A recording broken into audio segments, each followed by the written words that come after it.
Okay, so this is the video to catch up on because I didn't do one last week. What are we going to talk about? Well, I was lucky enough to see the new Elvis biopic by Baz Luhrmann, and this isn't a movie review or anything along those lines, but I will give my thoughts on it at the beginning, and we'll go into the details later. But pretty much, the movie was really good. I enjoyed it. Very long. It was like almost 3 hours, so look, it's not one of those movies you'd watch time and time again, but I think it is definitely worth watching for the experience. And more importantly, I just guess to see it all on stage. I mean, it was amazing. I mean, I went to some special movie theater which had better sound quality, but it sounded pretty much the same. But it still sounded amazing though, so I definitely do recommend going to watch it. But what did I pick up on that I thought was pretty cool or something? I don't know. Well, fuck, I don't know if it's cool, but depending on how you take it. But something we can talk about for this video, and I think there's at least three of them. At least three on the top of my mind. When I was watching the movie, I was like, hey, there's that symbol again, and oh, there's that thing again that, constantly comes up, like that kind of lesson and that fable or whatever, or that principle in life. So the first one is, I guess it's following your passion. So you'll see that throughout the movie a lot, and you've probably seen it like multiple times. Is like, if there's something you're good at and you find great amount of enjoyment, it's just like focusing on that and doing that thing is probably going to be the thing that brings you most fulfillment out of life. And throughout the story of the movie and stuff like that, you kind of Elvis realizes, and also other characters realize that he's only happy when he's on stage doing the music he wants, entertaining a crowd, and that's his thing. And anything else, just like the time in between shows, is just like this dead air that he has to fill in somehow, and that just happens to be with life, or eventually then it becomes drugs. And I guess that's the number two point. Or no, let's move that to number three. Let's do number two is something you find out throughout the movie, and obviously you kind of see it play out as well. And don't worry, this isn't really giving much away. I think most people probably know this about Elvis's situation, is he kind of was getting ripped off by his manager and shit. That happens so many times in these early, or I guess even in today's days, the showbiz world, where the manager just either the manager or the parents or family of the artist steals all the money and stuff like that and takes it all away, and then at the end of the person's career they've got no money. And that's kind of the situation that happened with him. And I think that kind of gives us a lesson of, it doesn't matter how, Elvis was huge. Elvis as a celebrity and as an art, a musical artist, was huge. One of the all-time highest selling, acts of all time.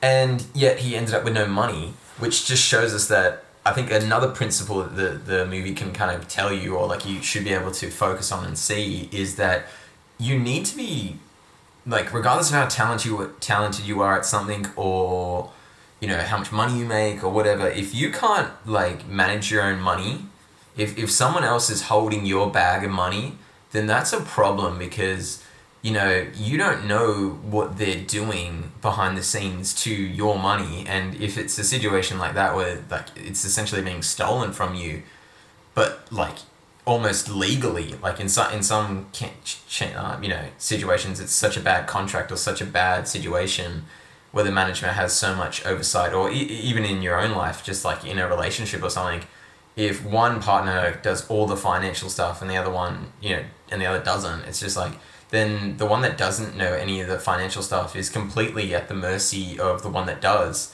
And, not to blow it out to proportions of superstar celebrities and stuff like that, but even in the, standard family home kind of situation, let's say there's a situation where a wife, a stay-at-home mum, or, raising kids and stuff like that, and the husband, does all the money stuff and, does the job and works and stuff like that. what happens if they get a divorce at some point? Like, the relationship takes a downturn, whatever. And if he's hidden a bunch of money or, a bunch of assets and moved it out of his name or whatever, or their ownership, it's just like when it comes to the divorce settlement, she might not get as much because, well, money that she didn't know they had been moved out to, had been moved out, so he didn't have to, give that up in the divorce settlement. And, that's a probably, probably a likely, or like something that could happen in real life. And that's not, talking about like I said, like actresses or superstar celebrities. Like that can just be an everyday occurrence for a normal person. So I think for us as people, we need to really be onto our finances. Is like, where's our money at? Where's it coming from? Where's it going from?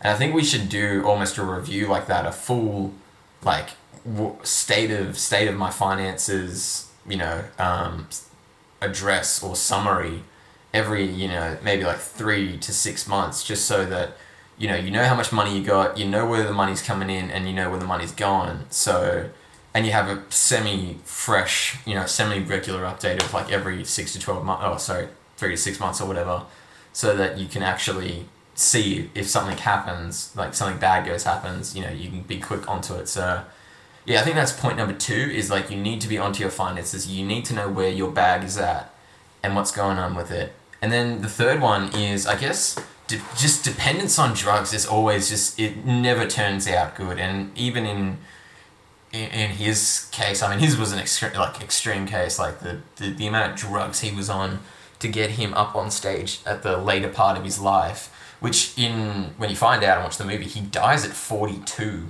He died at 42, which is just ridiculously young. Even in that age, back in the early 20th century, I mean, I know he didn't die in the early 20th century, but he's born then, and then to die at 42 is crazy.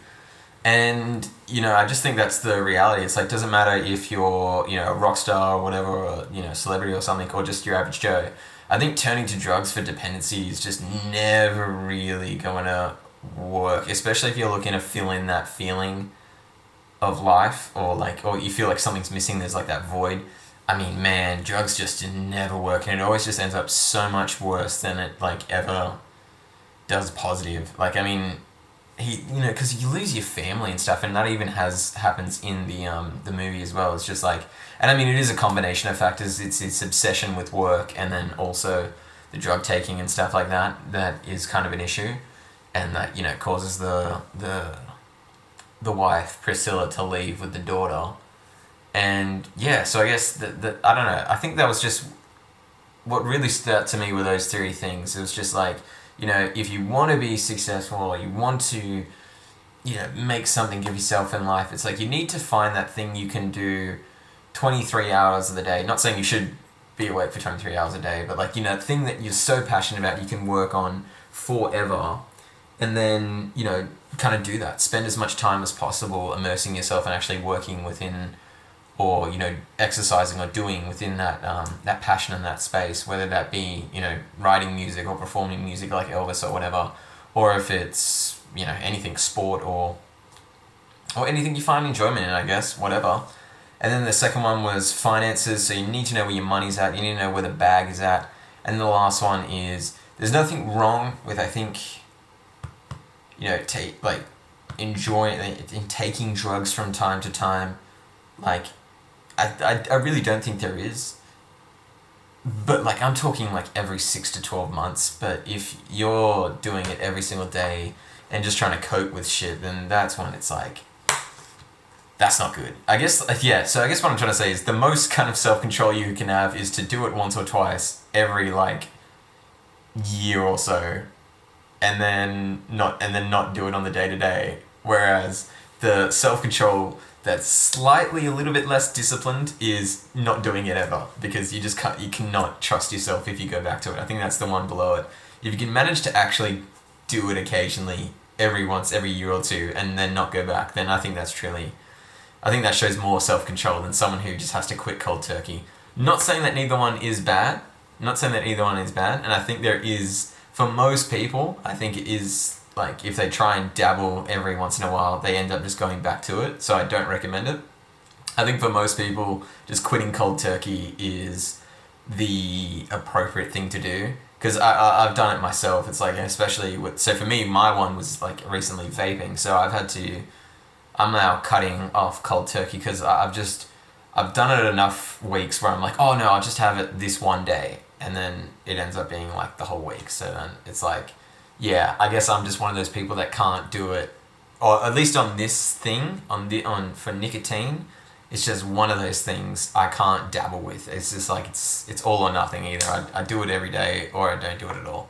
So that's my fucking story and like my problem and like, you know, what I'm doing with this learning, I guess. Screw it. The video's long enough and I'm starting to ramble and shit, but I got to see a cool movie and I bet you haven't, so, you know, sucked in. Losers.